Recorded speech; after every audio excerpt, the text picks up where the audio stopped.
দৰিদ্ৰ সমাজৰ বাবে চিন্তা কৰিছে চৰকাৰ কেনেদৰে ডাঙৰ ডাঙৰ ব্যৱসায়ীৰ কাৰণে নহয় ধনী মানুহৰ কাৰণে নহয় ৰজা মহাৰাজাৰ বাবে নহয় চৰকাৰ কেনেদৰে গাঁৱৰ ভিতৰত থকা দুখীয়া দৰিদ্ৰ যুৱকসকলৰ বাবে মহিলাসকলৰ বাবে কাম কৰিব লাগে দায়বদ্ধ হ'ব লাগে এই আদৰ্শ প্ৰায় ইন্দিৰা গান্ধীৰ দেৱৰ আছে আজি তেখেতৰ জন্ম জয়ন্তী ভাৰতৰ এগৰাকী মহান নেত্ৰীৰ প্ৰতি মই নিজৰ গভীৰ শ্ৰদ্ধা নিবেদন কৰিছো আমাৰ হাতত বেছি দিন নাই মাত্ৰ 4 মাহ পিছত বিধানসভা নিৰ্বাচন সমাগত আৰু সুকে কোণে অসমৰ ৰাইজে এটাহে কথা কয় এবাৰ যুঁজ এখন হ'ব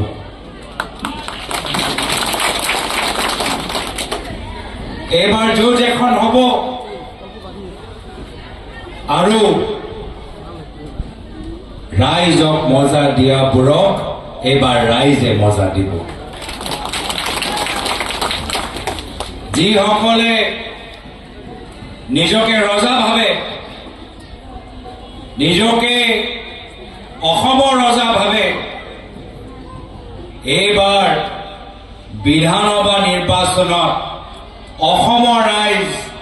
ধুবুৰীৰ ৰাইজ তেখেতক মনত পেলাই দিব যে কংগ্ৰেছ অহাৰ পিছত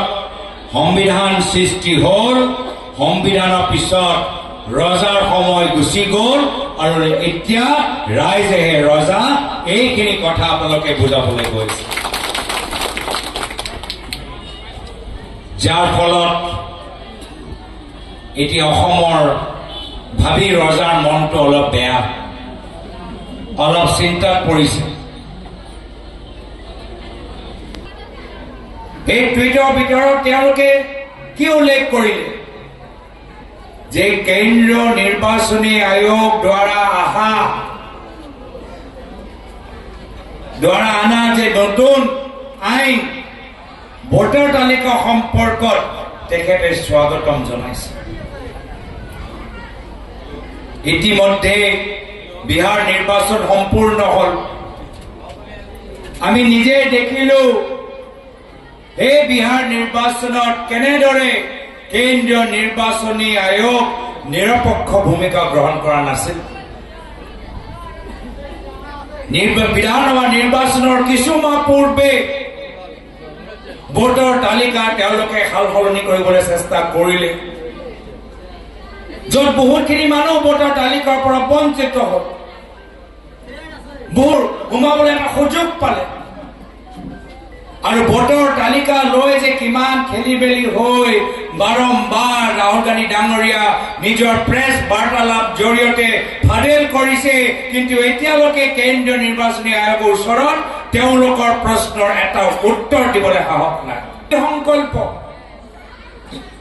হিমন্ত বিশ্ব শৰ্মা ডাঙৰীয়া সংকল্প কি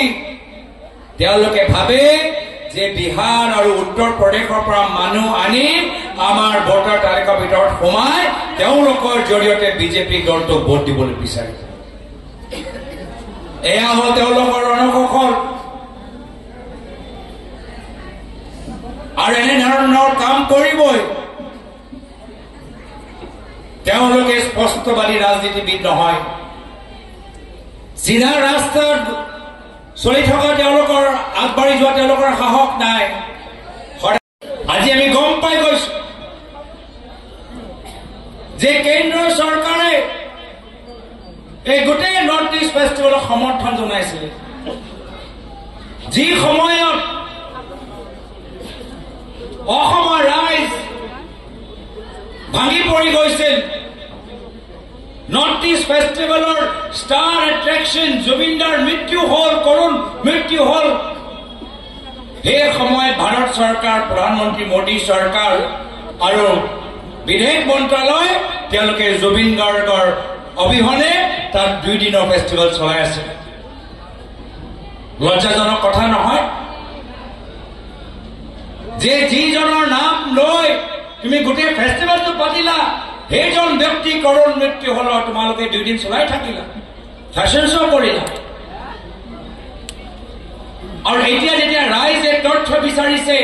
RTI দিছে এতিয়া কেন্দ্ৰ চৰকাৰে কৈছে যে আমি RTI উত্তৰ দিব নোৱাৰো কিয় দিব নোৱাৰে জনসাধাৰণে বিচাৰিছে জুবিন গাৰ্গৰ ছিংগাপুৰে নৰ্থ ইষ্ট ফেষ্টিভেল সম্পৰ্কত সম্পূৰ্ণ তথ্য ভাৰত চৰকাৰ কিয় ভয় কৰিছে কাক বচাবলৈ বিচাৰিছে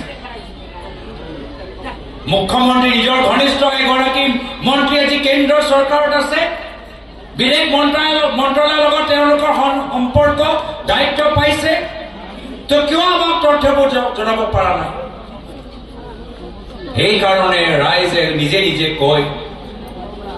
যে মুখ্যমন্ত্ৰী হিমন্ত বিশ্ব শৰ্মা ডাঙৰীয়া দিনত আমি যে জুবিনদাৰ ন্যায় পাম আমাৰ মনত এটা ডাঙৰ প্ৰশ্ন আমাৰ মনত সন্দেহ আছে আৰু ৰাইজে এতিয়া গম পাই গৈছে যে যদি বাস্তৱভাৱে আমাক বিকল্প লাগে অহংকাৰী ৰজাৰ অত্যাচাৰৰ পৰা পৰিত্ৰাণ লাগে আমালোকৰ মাজত শান্তি সম্প্ৰীতি এনাজৰি যদি আমি বিচাৰো যিদৰে প্ৰান্ত মুখ্যমন্ত্ৰী ধৰ্মগদেৱে অসমৰ প্ৰতিটো জনগোষ্ঠী জনজাতি ধৰ্ম বৰ্ণৰ ভাষা নিৰ্বিশেষে সকলোকে মৰম কৰিলে যদি সেই পৰিৱেশটো আমি ঘূৰাই আনিবলৈ বিচাৰো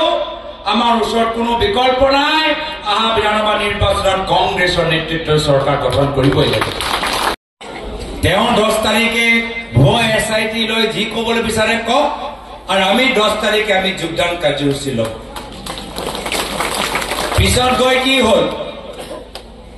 গৈ কি হল যে তেওঁ 10 তাৰিখ ফ্লপ হল আৰু আমাৰ 10 তাৰিখ সুপাৰ হিট হল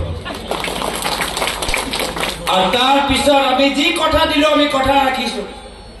আমি কৰো প্ৰতিটো মাহৰ 10 তাৰিখ আমি যোগদান কাৰ্যসূচী আমি চলাম আমি 10 সেপ্টেম্বৰত চলালো আমি 10 অক্টোবৰত চলালো আমি 10 নৱেম্বৰত চলালো আমি আহা 10 ডিচেম্বৰত চলাবলৈ গৈ আছো তো সেইকাৰণে মানুহবোৰ আহি আছে বিভিন্ন দল সংগঠন সামাজিক জীৱনৰ পৰা মানুহবোৰ আহি আছে কিন্তু আমিও নিজৰ ৰাজনীতি অলপ প্ৰগতিশীল আৰু আধুনিক যুগৰ লগত খাপ মিলাই কৰিব লাগিব তাৰে এটা উদাহৰণ যে আজি কংগ্ৰেছ ভৱন আপোনালোকে তাত এটা নতুন শক্তি এটা নতুন প্ৰাণ দিবলৈ আপোনালোকে আগবাঢ়ি গৈছে মই শলাগ লৈছো মই সকলোকে মোৰ ফালৰ পৰা শুভেচ্ছা জ্ঞাপন কৰিছো আগবাঢ়ি যাওক আপোনালোকে যিদৰে ইয়াত ধুবুৰী জিলা কংগ্ৰেছৰ কাৰ্যালয়টো আধুনিকৰণৰ ফালে লৈ গৈছে আমিও প্ৰদেশ কংগ্ৰেছৰ ৰাজীৱ ভৱন আমি আধুনিক স্থিতিৰ ফালে আমি লৈ যাবলৈ আমি চেষ্টা কৰি আছো কিন্তু তাৰ বাবে আমি প্ৰথমে কোন টিকেট পাব কোন টিকেট নাপাব সেইটো নহয়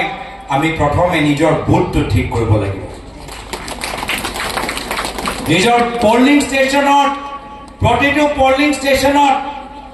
আমাৰ 20 জন 30 জন 40 জন 50 জন যুঁজাৰু আমাৰ কংগ্ৰেছ কৰ্মী আছে নে নাই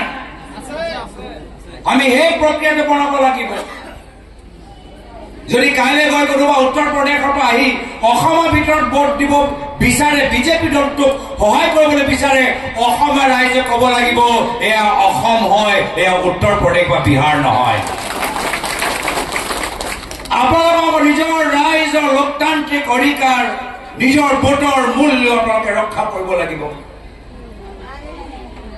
আৰু এই দায়িত্ব মাত্ৰ আমাৰ কংগ্ৰেছ দলৰ নহয় এই দায়িত্ব হ'ব লাগিব আমাৰ অসমৰ প্ৰত্যেকজন অসমীয়া নাগৰিকৰ